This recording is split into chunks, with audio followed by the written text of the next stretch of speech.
ruler of Dubai attends summit on the global agenda. DCAS warns of crackdown on unlicensed first aiders. And floods in Cambodia kill 207 people.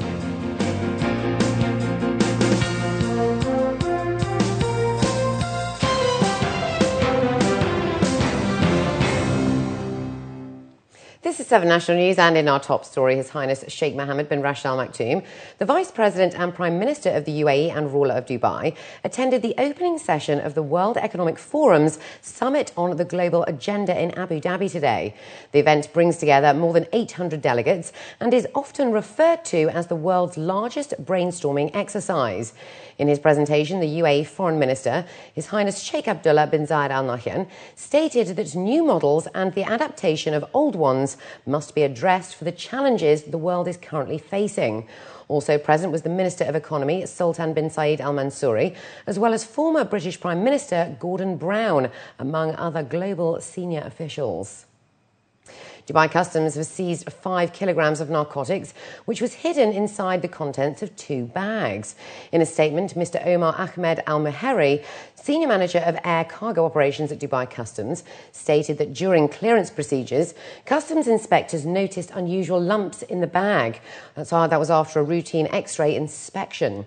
After a manual search and further lab tests, it was confirmed that 5 kilograms of opium was hidden. The luggage was coming in from an Asian country and on its way to a Western country via Dubai. Mr. Al-Meheri added that the cargo has been transferred to the General Department of the Anti-Narcotics of Dubai Police.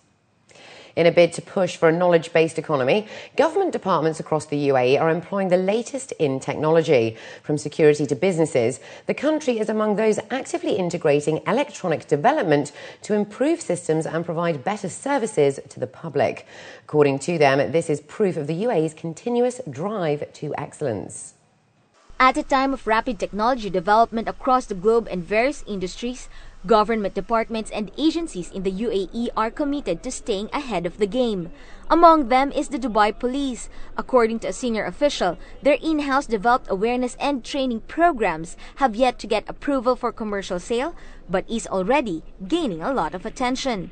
So our application can run on different operating systems, if you like the Apple operating system iOS or the Google operating system Android, and on different devices. We are aiming to 2 different audiences. Our internal audience, and that's where you see most of our applications started.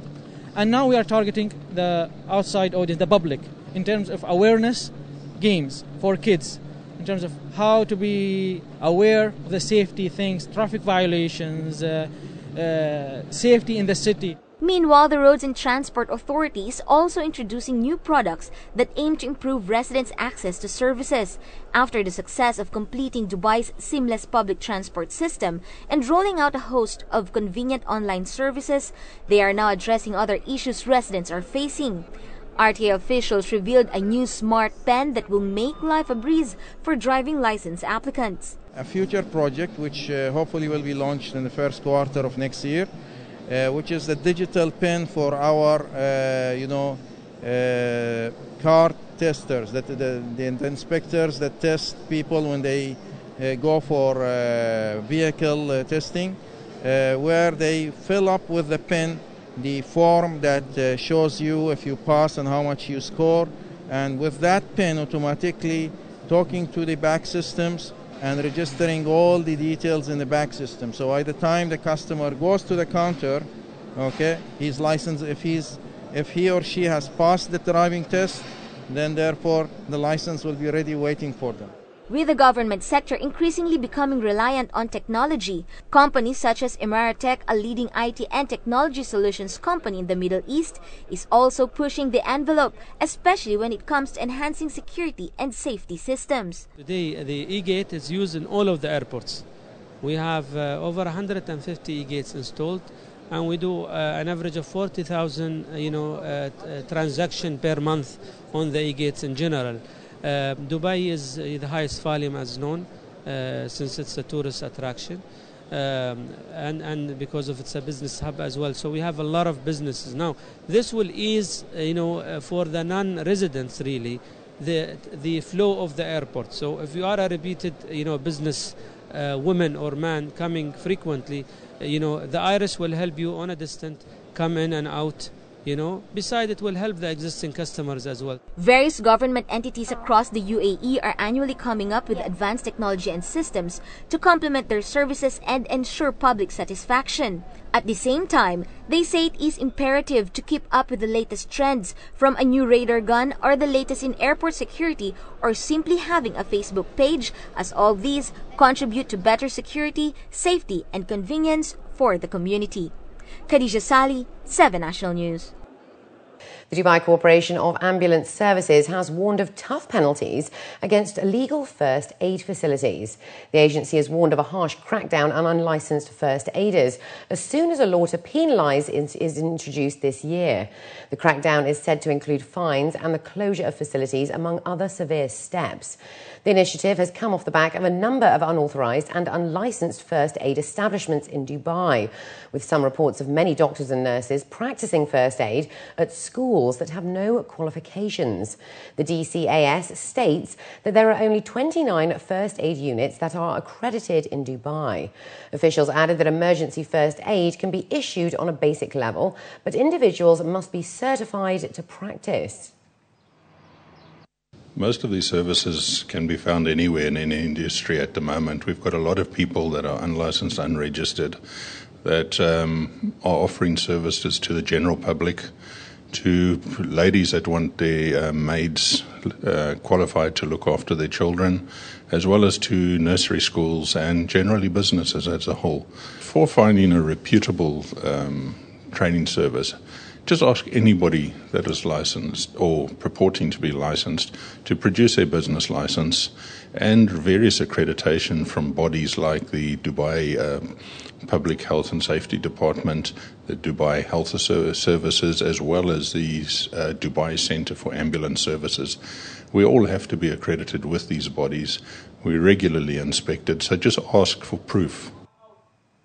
And schools in the capital have been warned by the Abu Dhabi Education Council that they will be fined should they increase their fees without approval.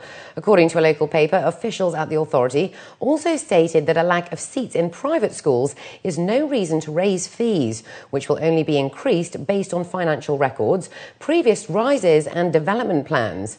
Figures show that 61 out of 181 schools approached the authority for fee hikes, of which 41 received approvals for the school year 2011-2012.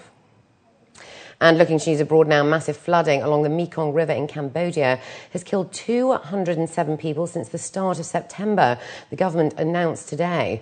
The worst flooding in 11 years inundated homes, submerged bridges and forced thousands of people to evacuate to higher ground.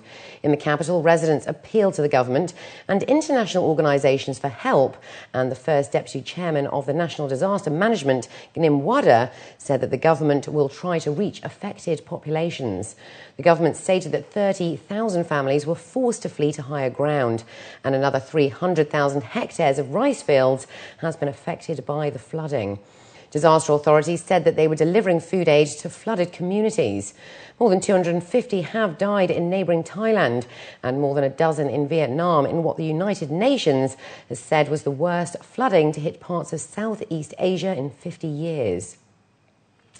Bad weather on the seas of New Zealand halted attempts to pump fuel from the stricken container ship Rena today. Salvage experts said that about 10 tonnes of oil had been pumped off the ship before operations had stopped, and it is expected to take 2 full days to pump all the oil off the ship. The recovery of oil from the sea has also been stopped, and environmental experts said dispersants were not reliable. Meanwhile, New Zealand's Wildlife Response Centre said the number of animals affected by the oil is rising. At the moment, we're aiming for 500 birds, but if we end up with 1,000, if we end up with 2,000, we will cope with that. The 47,230-tonne Liberian-flagged Rena has been stuck on the reef since it ran aground early on Wednesday. As much as 30 tonnes of oil is estimated to have escaped from the 236-metre ship, which has been punctured in 2 forward compartments. All vents have been sealed to prevent oil escaping.